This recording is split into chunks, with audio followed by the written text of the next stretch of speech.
Hello বন্ধুরা, কেমন আছো সবাই? চলো আজকে তোমাদেরকে আমি কিউট একটা পুকি ডাক বানিয়ে দেখাবো, মানে পুকি হাঁস বানিয়ে দেখাবো। সবার প্রথমে হলুদ কালারের ক্লে নিয়ে নিয়েছি এবং সেটাকে হাত দিয়ে ঘুরিয়ে ঘুরিয়ে একটা ডিমের শেপ করে নিয়েছি। এখন সামনের দিকে দুটো ছোট ছোট চোখ দিব। কালো ক্লে নিয়ে চোখ দিয়েছি। তারপরে কমলা কালারের ক্লে দিয়ে ঠোঁট দিয়েছি।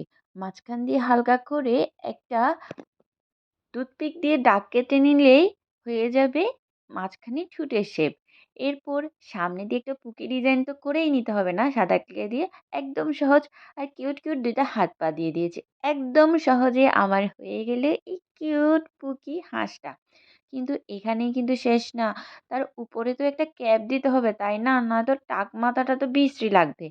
তাই সাদা কালারের ক্লে নিয়ে গোল করে তার উপর সুন্দর একটা ক্যাপের ডিজাইন করে নিব। তাই অর্ধেকটা কেটে নিয়ে আমি পুকি হাঁসের মাথায় দিয়ে দিচ্ছি। মাশাল্লাহ, এত কিউট লাগছে! একদম কিউট একটা বেবির মতো। এটা আমি আমার কিউট একটা ভাগ্নি আছে তাকে দিব। এবং বলতে বলতে দেখতে দেখতে কথায় কথায় সব বানিয়ে তো ফেলেছি। আর তোমাদের কাছে একটা রিকোয়েস্ট, প্লিজ আমার ভিডিওটা একটা লাইক দিবা, প্লিজ প্লিজ প্লিজ। আর কতবার বলবো, প্লিজ একটা লাইক দিও। আল্লাহ হাফেজ।